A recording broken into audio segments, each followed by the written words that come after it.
Terceira questão. Considere as seguintes interações intermoleculares. Eu estou vendo aqui, ó. Beleza. Álcool e água. Hidreto de iodo, ou iodeto de hidrogênio, com iodeto de hidrogênio.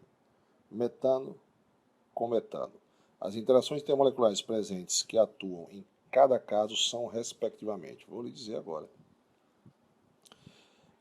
Ligação de hidrogênio com a água lá. Então isso aqui é uma ligação de hidrogênio.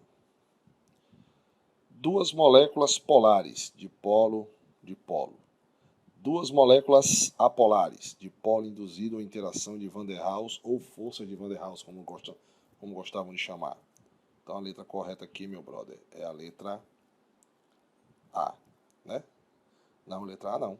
Opa, vamos ver aqui. Letra E, ligação de hidrogênio, ligação dipolar, ou dipolo-dipolo, e forças de Van der Waals. Beleza? Vamos para a próxima. Quarta questão. O CO2 no estado sólido, gelo seco, passa diretamente para o estado gasoso. Então, o gelo seco sólido passa diretamente para o estado gasoso em condições ambientais. Por outro lado, o gelo comum derrete nas mesmas condições em água líquida. O gelo comum derrete em água líquida, o qual passa para o estado gasoso numa temperatura próxima dos 100. As três mudanças de estados físicos são rompidas respectivamente. Então vamos lá. Quando você pega o gelo seco, que letra horrível, Sandrão, tem razão. Quando você pega o gelo seco, deixa eu botar aqui, CO2 sólido, e passa para CO2 gasoso, levando em consideração que isso aqui é uma molécula apolar, então você está quebrando interações entre moléculas apolares. Então, quando você quebra interações entre moléculas apolares, você tem uma interação do tipo dipolo induzido, dispersão de London, ou como antigamente é chamado, de Van der Waals. Então, eu já eliminava ligação covalente está fora e as outras podem ser ainda. Beleza, o outro eu estou passando o gelo, ou seja, a água do estado sólido para o estado líquido. Beleza? Você sabe que eu tenho aqui moléculas polares, mas nesse caso aqui essa molécula polar não vai ser de polo, porque como é água, o que você está rompendo aqui são ligações de hidrogênios, que antigamente se chamava ponte de hidrogênio. Então estou eliminando esse cara aqui, ainda tem as três. Pronto. Vou agora para a última, que é quem passar para o estado gasoso. Quando você passa a água do estado líquido para o estado gasoso, você de novo está quebrando ligação de hidrogênio ou ponto de hidrogênio. Então você tem aqui a sequência letra D. Bacana? Próxima. Quinta questão, galera. O nitrogênio líquido pode ser obtido diretamente do ar atmosférico mediante um processo de liquefação fracionada. Nessa situação, suas moléculas ficam unidas por que tipo de ligação? O nitrogênio líquido, que é o N2, a sua molécula ela é nitrogênio ligado a nitrogênio. Então isso aqui é uma molécula polar, certo? Apolar. E moléculas apolares são unidas por interações de dipolo-dipolo, ou Van der Waals, como chamava antigamente. Então tá aqui, ó, letra C, Van der Waals, porque é uma molécula apolar. Molécula apolar, dipolo induzido, Van der Waals, ou dispersão de London, ou até dipolo momentâneo. Muita atenção nesses sinônimos, tá, galera? Até na videoaula chama atenção para isso. Vamos para a próxima. Sexta questão. A temperatura e a pressão ambientes, a acetona evapora mais rapidamente do que a água. Diga concluir comparativamente seus pontos de ebulição e interações intermoleculares. Então, muito fácil. A água, meu fera, a sua interação é do tipo ligação de hidrogênio. A acetona, por sua vez,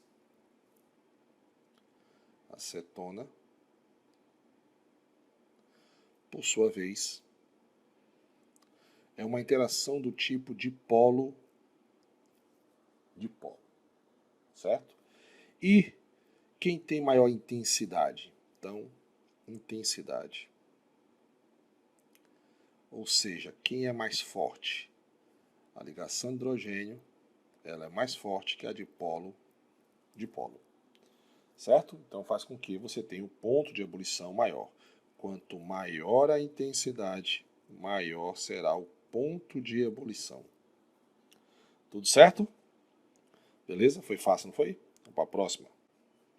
O etanol, sétima questão. O etanol e o álcool etílico, conhecido popularmente apenas como álcool, é obtido no Brasil por fermentação de produtos de cana-de-açúcar e tem a mesma massa molar do metóximetano. Também são isômeros, né? A estrutura dos dois compostos estão representados abaixo. Beleza, tá? Qual das duas substâncias possui maior temperatura de ebulição e por quê? Bem fácil. Tá vendo o OHzinho aqui? Esse OH vai fazer ligação de hidrogênio, certo? Já aqui você não tem OH. Então você também tem uma molécula polar, mas a interação aqui vai ser de polo-dipolo. O que é que faz ser a diferença? A diferença do ponto de fusão e ponto de ebulição é fácil. A diferença do ponto de ebulição está aqui, ó, que a ligação de hidrogênio ela tem uma interação maior que a de polo-dipolo. Isso eu só posso comparar se os caras tiverem a mesma massa, como ele me falou aqui. Bacana? Fácil, né? Vamos para a próxima. Oitava questão, galera. Analise o gráfico, que pode estar representado a variação de temperatura de fusão e ebulição em função da massa do F2, do fluoreto, do cloreto, do brometo e do iodeto, a pressão de um ATM. Considerando as informações contidas nesse gráfico e os outros conhecimentos sobre o assunto, é correto afirmar. Bom, eu tenho dois gráficos aqui, e aí eu vou para ele primeiro, tá? Para a gente fazer uma análise e depois a gente responder as questões. Eu tenho duas curvas, a curva 1 e a curva 2. Bacana? Certo? Esse ponto aqui, ó, só para você ter uma ideia, esse ponto aqui também é o do flúor, certo? Esse ponto aqui também é do cloro, esse ponto aqui também é do bromo e esse ponto aqui é do iodo. Você pode observar que o flúor tem o menor ponto de fusão e ponto de ebulição, né? Porque com certeza essas curvas são de ponto de fusão e ponto de ebulição, do que o iodo. A curva 1, por ser menor, está indicando o ponto de fusão. E a curva 2, desculpa. A curva 1 está indicando o ponto de ebulição. Sempre o ponto de fusão é menor que o ponto de ebulição. Então, por exemplo,